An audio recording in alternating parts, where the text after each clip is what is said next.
안녕하세요, 올바름입니다. 오늘은 미국에서 공식적으로 혹은 폐쇄적으로 자산 관리를 하는 투자 전문가들의 의견을 담은 리포트를 제가 한번 녹여내본 자료입니다. 일부 투자 전문가들은 자체의 가족 자산 관리만 하더라도 규모가 5조 원이 넘어가기도 하는 자산가들도 있고 하다 보니까 투자의 컨센서스 중에 지금의 실정을 조금 더 여러분들이 자세히 들여보실 수 있는 계기가 되실 수 있을 것 같아서 한번 준비를 해봤습니다. 주식에 대한 투자 전문가 137명 예측을 들어본 시간이었습니다. 대략 6개월 혹은 12개월 후의 시장에 대한 예상치를 모아서 차트화시킨 것이고 코멘트나 부가자료 등의 첨부가 제가 했습니다. 첫 번째는 향후 12개월 동안의 미국 주식 투자 전망부터 공개합니다. 이들이 생각하는 미래는 이랬습니다. 강세장이므로 앞으로 올라갈 것이란 전망이 54%를 차지했고 중립이 33%로 방향성을 모르겠거나 혹은 기간 동안 큰 변동성이 없음을 얘기했으며 약세장이 펼쳐져서 앞으로 내려갈 것이라는 의견은 13%를 차지했습니다. 강세를 말한 부분이 54% 그리고 약세를 말한 부분이 13%로 의견을 표출했던 전문가들 중에서는 약 80%가 물마켓을 예상했다고 볼 수 있었습니다. 그리고 두 번째, 강세를 전망을 하셨다면 어느 시장에서 얼마만큼의 강세가 일어날 것이라고 바라보는 것이었습니다. 이에 기간 예측은 두 가지 시점을 제시를 했고 제가 이제 현재의 주가를 넣었습니다. 이에 기간 예측은 올해 하반기와 2021년 상반기까지를 두 가지로 예측을 했는데 전체적인 컨센서스는 다우존스는 현재 28,000 정도인데 앞으로 내년 상반기까지 3만 정도가 된다고 예측을 했으며 1800포인트 정도가 올라가서 6.44% 오른다는 전망을 했고 S&P 500 같은 경우는 내년 상반기까지 235포인트 오른 6.85% 오른 모습을 예상했으며 나스닥은 현재보다 조금 더 앞으로 컨센서스가 낮았고 그래서 단기간에 조금 과평가되어 있다는 컨센서스가 있었으며 내년 상반기까지는 518포인트를 올라서 4.51% 오를 수 있다는 그런 룸을 전망했습니다. 이들의 의견을 토대로 보자면 전체적으로 성장하기는 하나 단기적으로는 나스닥이 조금 고평가 국면이라고 바라보는 지점들이 있었고 S&P 500, 다우존스, 나스닥 순으로 강세를 전망하고 있는 컨센서스가 있었습니다. 미 증시는 현재 과도평가 혹은 과소평가, 공정한 평가 이런 세 가지 선택지로 제공을 했는데 그 질문 중에서 지금 적정가격이라는 의견을 중립으로 보고 이것을 만약에 제외를 한다면 44%가 과대평가 국면이라고 바라봤고 과소평가라고 얘기한 투자자는 6%에 불과했습니다. 그래서 3월 중순 쇼크의 최저점으로부터 약 55% 정도 상승한 부분을 반영을 했기 때문에 과소평가라는 얘기는 많지는 않았습니다. 또한 미국 주식은 향후에 10년 동안 연평균 어느 정도의 수익을 낼 수 있을 거냐는 기대감에는 기대 수익률에 있어서 그것을 비교했을 때 자산관리자들은 조금 더 장기적으로 낙관적인 태도를 유지했다고 보였습니다. 보통의 강세장이 6개월 만에 끝나거나 그런 점은 별로 없는 만큼 일부 기간 조정 혹은 가격 조정은 오더라도 장기적으로는 연평균 6%에서 10%까지의 자산의 기대 수익률 평균치가 상당히 밑으로 붙었는데 그것에 비해서는 높은 수익률을 예상하고 있었습니다. 하지만 매니저 입장에서는 낙관적으로 바라봤으나 고객 입장에서는 그렇지 않았습니다. 고객은 미국 주식에 대해서 어떻게 생각하고 있냐는 질문이 있었는데 그것에 대해서 중립이 60%로 대부분을 차지했으며 그 후 비중은 내려갈 것이라는 의견이 23% 그리고 올라갈 것이라는 의견은 17%에 불과했습니다. 현재의 장에서 그러므로 기간 조정 혹은 가격 조정을 전체적으로 예측하고 있음을 알 수 있었습니다. 또한 미국 증시의 향후 12개월까지의 미래를 볼 때 가장 큰 리스크가 무엇이냐는 질문에 있어서는 자산관리자 쪽 측에서는 답변을 다시 이어갔는데 바이러스가 26%로 대부분의 리스크를 차지했고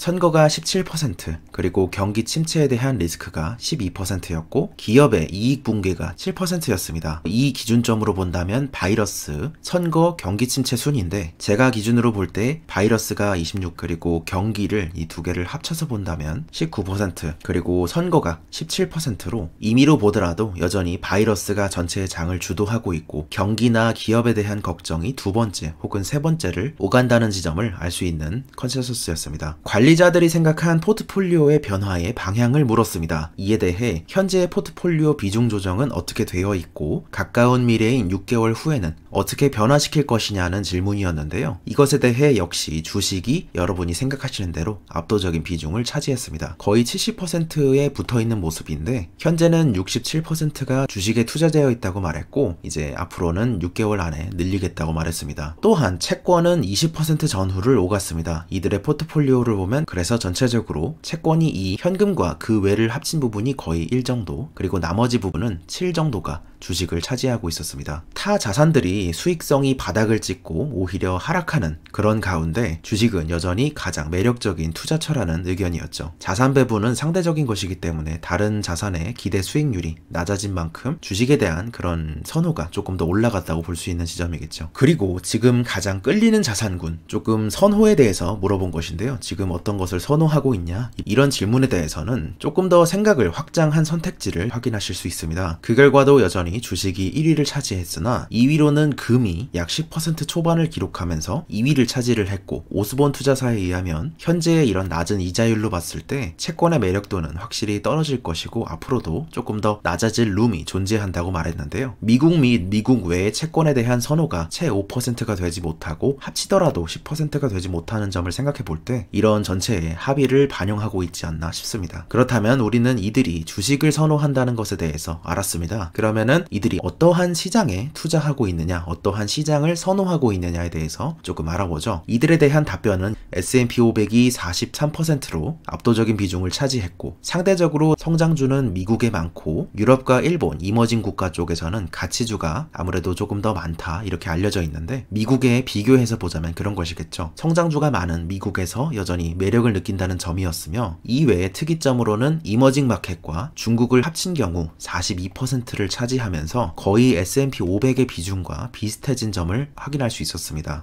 그리고 여기 외에 이쪽만 이제 재정정책, 통화정책을 조금 더 과감하게 쓸 수 있는 그런 것도 반영이 되겠죠. 또한 이를 기반으로 다시 한번 이들에 대한 선호도를 조사를 했습니다. 그 결과는 이러했는데요. 여전히 많은 포지션을 갖고 있는 미국 시장에서 앞으로 이를 조금 더 확대할 것이다. 이것이 60대 40으로 드러났고, 이외에 눈에 띈 점은 이머징 마켓에 대한 선호가 반영되어서 지금 67대 33 수준으로 이머징 마켓에 대한 지금 소수 포지션을 조금 더 확장시키겠다는 갈피를 읽을 수 있었습니다. 그리고 축소하겠다는 국가로는 대표적으로 일본을 꼽을 수 있었는데요. 일본 같은 경우는 64%가 축소하겠다는 의견을 냈고, 이는 거의 이머징 마켓에는 완전히 상반되는 수치이죠. 그러면서 가장 박빙이었던 곳이 어디냐 이렇게 한다 그러면 중국이 꼽혔습니다. 중국은 52대 48로 상당수 박빙인 모습을 보여줘서 포지션을 늘리는 분들은 늘리고 줄이는 분들은 줄일 수 있는, 그런데 15% 정도 잘 나갈 것이라고 보는 그런 컨센서스도 같이 함께 읽을 수 있었습니다. 자, 그러면 전문가들의 현재의 포트폴리오와 선호도에 대해서는 알아봤습니다. 그러면 우리가 조금 더 자세히 들어가서 산업에 대한 질문을 해보죠. 이들에 대한 결과로는 기술주가 밀집된 미국 증시 쪽에 대한 선호가 있었던 바와 일맥상통하게 앞으로 6개월 동안 어느 섹터가 더 잘 나갈 것이냐는 질문에 23%가 기술주를 선택했고, 2위로는 헬스케어가 13%를 차지했습니다. 이외에는 산업재나 임의소비재, 이제 필수 소비재와 반대되는 의견인데요. 그리고 에너지 이쪽이 차지했고, 나머지는 거의 비슷한 모습을 보여줬습니다. 이제 어느 섹터가 부진하냐? 그러면 이것과 반대되는 질문이 뭐가 있죠? 맞습니다. 어느 섹터가 부진할 것이라는 질문도 또 해봐야겠죠. 여기에 대해서는 흥미로웠던 것이 에너지 섹터가 부진할 것이라는 그런 공통적인 결과가 있었고, 이와 동률로 기술주가 부진할 것이란 예상도 24%를 차지했습니다. 어쨌든 이 증시의 핫한 부분은 기술주라는 점, 그 점을 확인할 수 있었고, 그리고 기술주에 대한 좋게 보는 분들과 안 좋게 보는 분들 두 가지 의견이 꽤 갈려있다는 점 때문에 이런 극단적인 얘기가 나왔지 않나 싶습니다. 그런데 양쪽으로 겹치는 것은 에너지와 기술주였습니다. 에너지에 대해서는 경기 회복이나 이런 가능성에 대해서 갈리는 지점과 비슷했다고 생각합니다. 자, 그러면 대표적인 인덱스로 한번 살펴보시죠. S&P 500의 수익성과 미국의 GDP에 대한 전문 투자자들의 의견입니다. S&P 500의 주당 순이익 EPS에 대한 얘기였는데, S&P의 EPS는 올해 말 긍정적으로 볼 때 139달러까지 회복될 것이라는 전망을 했고, 상당히 이 부분도 낮은 지점이죠. 그러나 2021년에는 약 161달러까지 15.83% 상승한다는 의견을 제시했습니다. 다만 이제 지금의 주가를 통해서 해석을 해본다면 이 정도 미래보다 훨씬 더 우리는 미래의 가치를 당겨 쓰고 있다는 점, 그 부분까지는 해석해 볼 수 있겠죠. 왜냐하면 12개월 뒤의 EPS와 지금의 가격 변동을 봤을 때 지금의 가격 변동은 12개월 후의 EPS보다 훨씬 더 조금 먼저 가 있다, 이 점을 알 수 있고, 전체적으로 금리가 낮아졌고 인플레이션 기대가 거의 없는 상황이기 때문에 조금 더 미래의 값을 가져다 쓸 수 있는 그런 환경도 같이 제시가 되었다, 이런 것까지 해석을 해볼 수 있을 것 같습니다. 이제 기술주 위주의 해석을 하는 일각의 입장에서는 지금의 상황이 재생에너지나 AI, 자율주행 쪽으로 산업적 전환기로 이어질 것이란 의견을 제시하고 있고, 버블이라는 의견 쪽에서는 실제로 보시다시피 크게 바뀐 건 없는데 이전에 바뀌었던 부분들을 계속해서 사람들이 돋보기로 확대해서 보고 또 보다 보니까 시장에 왜곡이 생겼다는 의견을 제시하고 계십니다. 이 부분에 대해서는 여러분들도 각자 다 성인이시고 각자의 생각은 다르기 때문에 이해되는 방향으로 자리를 옮기시면, 포지션을 옮기시면 될 것 같습니다. 그리고 실제 수치적으로 본다면 2021년이 되더라도 현재 2019년 최고치의 EPS가 거의 178에서 180 정도를 기록했었는데 이 정도는 회복하지 못할 예상이죠. 그리고 이어서 미국의 GDP에 대해서도 언제 2019년 수준을 회복할까요? 이에 대한 질문에 대해 답변의 맥락은 같았습니다. 대부분의 전문가들이 경제적으로 2022년쯤에 회복된다는 의견을 제시했으며 이 비중이 57%를 차지했습니다. 아까의 S&P 500의 EPS도 2019년 고점을 회복을 하려면 대략 2022년 혹은 이제 2023년 이 정도까지를 예상하고 있기 때문에 그런 맥락과 거의 비슷하다고 볼 것 같습니다. 그래서 2021년에 161달러의 EPS를 기록을 하게 된다면 180달러를 회복을 하려면 11.8% 정도가 더 161달러보다 올라야 가능하니까요. 마지막은 달러와 백신 그리고 경제에 대한 예측이 있었습니다. 이들의 의견을 모아본 결과 달러 인덱스, 상대적으로 달러가 약세로 갈지 강세로 갈지에 대한 부분에 있어서 대부분이 지금보다 약해질 것이라는 의견을 냈습니다. 이들이 64%로 상당수 과반 이상을 차지했고 강해질 거란 의견은 21%, 그리고 변하지 않고 그대로 갈 것이라는 의견은 15%를 차지했습니다.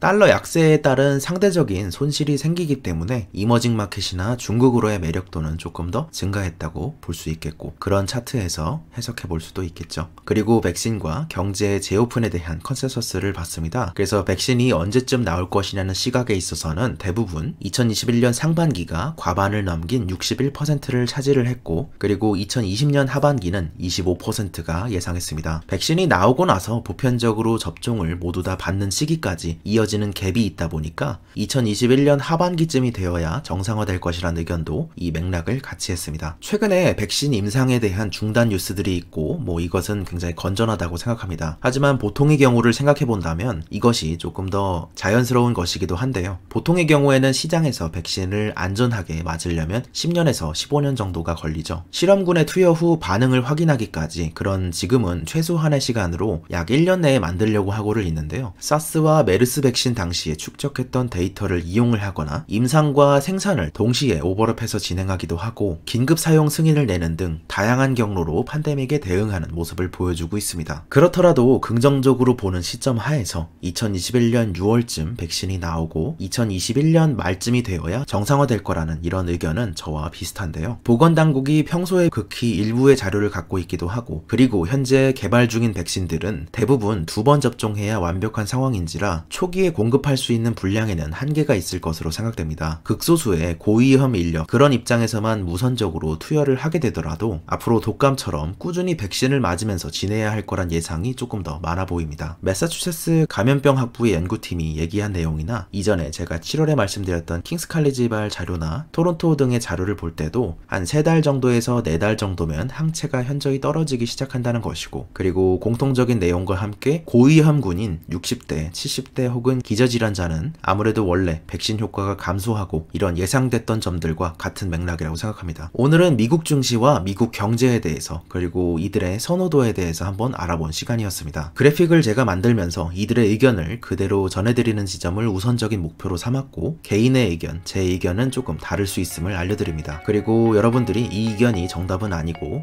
각자 이런 의견이 있다, 이런 전체적인 컨센서스가 있다는 것을 확인을 하시고 여러분들이 여러분들만의 정답을 찾아서 조금 더 발전하는 계기가 되셨으면 합니다. 그럼 오늘도 좋은 하루 되시기 바랍니다. 감사합니다. 올바른이었습니다.